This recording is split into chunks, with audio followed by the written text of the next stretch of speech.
Same sign, different words. Change your words and change your world. As you know, for the last couple of weeks, we've been talking about time. And this jar of marbles represents a week. Time that you have in your life. And as you take a marble out of the jar, it helps visualize for us that time is passing. And if it's passing, it's valuable, and it can't be replaced. You don't put marbles and you take them out. And since time is passing and it's scarce, it's very valuable. So it's important for us to understand and be intentional about what we do with our time. How many of you still carrying a marble around in your pocket? If you don't have one, the usher will be back and get one today. Few people have come back and told me that I'm carrying that marble around in my pocket to remind me how precious time is and how important it is that we use our time wisely. So today we're going to talk about, first week we talked about time over time. Last week Greg talked about love over time. Today we're going to talk about words over time. Sidebar. For those of you who are interested in hearing the sermon again or someone else hearing the sermon, one of the things that Christians are going to be doing for us is the sermons will be posted on YouTube. They're going to be recorded, and I'll inform you how you can find that. So if this is something you think someone else will want to hear, then they'll be posted on YouTube so people can hear these later. There is power in words to change our world. I've always been a fan of people who are great orators and who have the capacity to change and persuade people based on just the words they say. And I've got a couple of illustrations for you, some of my favorite. Captain Mosley was looking at a group of about 800 Texans who were going to defend what they thought of as their nation, the nation of Texas, the state of Texas from Santa Ana. And as he looked across those men, he talked to them about their freedom and the values. And then he closed with these famous words that led them into battle and inspired them. And those words are what? Remember the Alamo. Remember that? Remember the Alamo. And as you know, those 800 Texans went on and defeated Santa Ana, and the rest, as we say, is history. Great words that he said. A few years later, one of our presidents was asked to say a few words at the dedication of a battlefield. And so on the way there, he wrote a few words on an envelope. And as he got up, he began 77 years ago. You know, Abraham Lincoln gave the Gettysburg Address, and it ends this way: that we here highly resolve that these dead shall not have died in vain, that this nation under God shall have a new birth of freedom, and that the government of the people, by the people, and for the people shall not perish from the face of the earth. Inspiring words that inspired a nation, that persuaded people. Great words. The year was 1963. There was a movement to bring freedom to the civil rights movement. Martin Luther King was speaking from the Lincoln Memorial, from that man who had given that speech to a group of people that had gathered that day. And as he concluded his speech, he said these words: I have a dream that one day this nation will rise up and live out the true meaning of its creed. We hold these truths to be self-evident, that all men are created equal. I have a dream that one day on the red hills of Georgia, the sons of former slaves and the sons of former slave owners will be able to sit down together at the table of brotherhood. I have a dream that my 4 little children will one day live in a nation where they will not be judged by the color of their skin, but by the content of their character.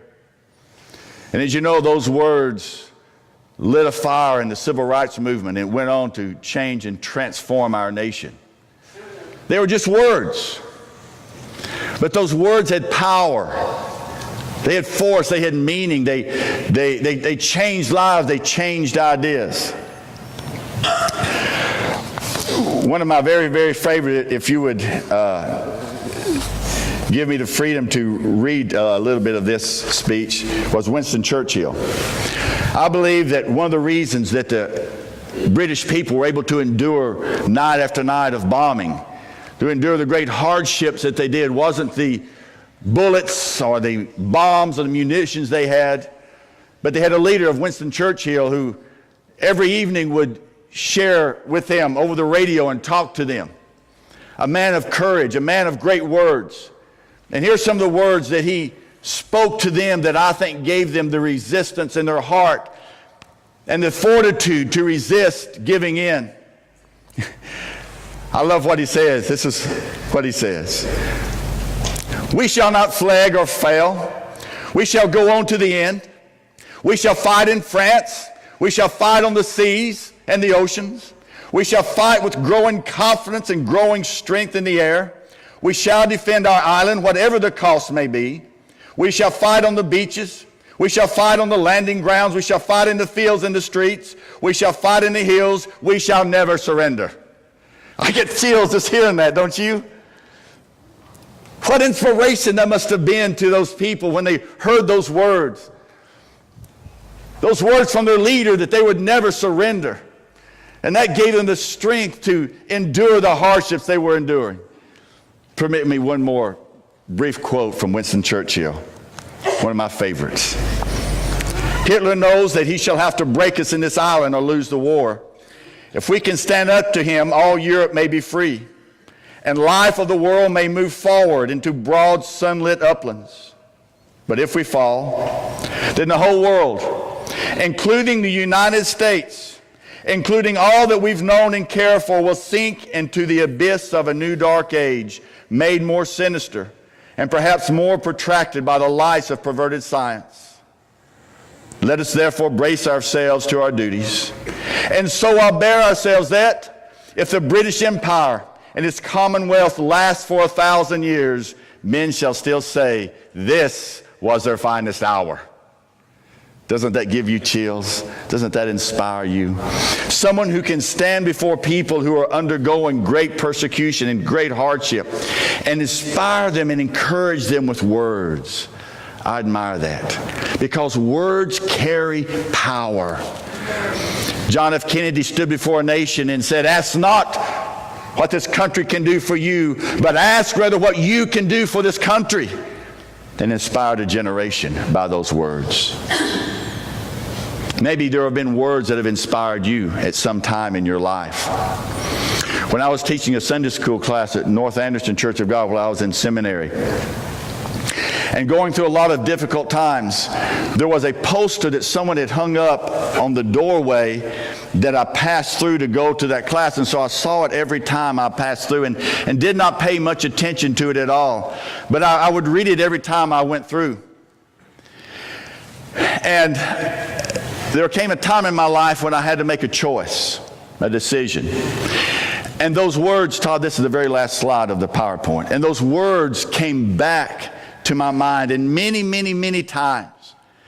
These words that were burned into my brain, into my soul, have come back to me and have encouraged me at times that I've needed them. And these are those words. The things that shame us most are not those things we try and fail, but those things we could have done and should have done, but never even tried.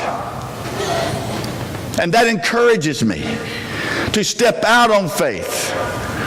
To step out when it seems like there doesn't seem to be an answer. To step out into the dark when God calls you, like Todd said, and believe in God. That the things that shame us most are not those things we try and fail, but those things we could have done and should have done, but never even tried. And that has given me the courage to try, even if I fail, to try. That the shame is not in failing, but in never trying. And that's encouraged me. It wasn't too long ago that I was going through a difficult time in my personal life. And looking for answers and looking for a way and looking for a little light. And of all people, Michael, my son, spoke some words into my life. And I'm not going to tell you what they were because that would reveal the problem. And so I won't tell you what those words were. But he spoke words into my life. words that were significant and meaningful and powerful. And those words changed my attitude completely and put me on a different direction and a different path. Just the power of words can change our lives. And you have that power because you speak words. And your words can change the lives of the people in your life. And so today as we talk about this, I want us to remember that you only have so much time in order to speak good words into the lives of your family, the people around you, until we watch those words. I've chosen this morning a story out of Scripture that I want us to look at. Matthew, the 12th chapter, verse 22. Then they brought to him a demon-possessed man who was blind and mute. And Jesus healed him so that he could both talk and see. What a gift Christ gave him to heal him and give him the gift of sight and the gift of speech. All the people were astonished and said, "Could this be the Son of David?" But when the Pharisees heard this, they said, "It is only by Beelzebub." Beelzebub, the trickster, the evil one, the deceiver, the prince of demons, that this fellow drives out demons. And Jesus, knowing their thoughts, said to them, "Every kingdom divided against itself will be ruined, and every city or household divided against itself will not stand." He said, what you're saying is crazy. If Satan drives out Satan, he's divided against himself. How then can this kingdom stand? One person doesn't fight against themselves, they fight against their enemy, is what he's saying. If I drive out demons by Beelzebub, by whom do your people drive them out? So then you'll be their judges. Let's move on down to verse 33. Make a tree good, and its fruit will be good. Make a tree bad, and its fruit will be bad. For, listen to this very carefully, a tree is recognized by its fruit. You know, sometimes Jesus says things that seem very simple, but at the same time they're very profound. A tree is recognized by its fruit. That's simple, Jesus. That's easy. If I want apples, I go to an apple tree. If I want pears, I go to a pear tree. If a tree is producing peaches, it must be a peach tree. Very simple, yet very profound, because look at what he says. You brood of vipers, how can you who are evil say anything good? For the mouth speaks what the heart is full of. Whoa, here we go. A good man brings good things out of the good stored up in him. The evil man brings evil things out of the evil stored up in him. So he says what applies to trees applies to people. And that you recognize a person by their fruit, meaning the words that they say. And to produce good fruit, you need what? A good person. Because good people, out of the goodness of their heart, bring forth good words. Evil people, out of the evil of their heart, bring forth bad words. And so if you want good words, how do you change it? Where do you start? With what? Where? The heart. Because out of the heart flows the issues of life. And so let me ask you, if I were a judger of fruit, and I were to listen to the words that you speak, what conclusion would I come to based on your words about the kind of tree that you are? What kind of conclusion would I come to listening to a recording of the words that you speak about the kind of fruit that you bear.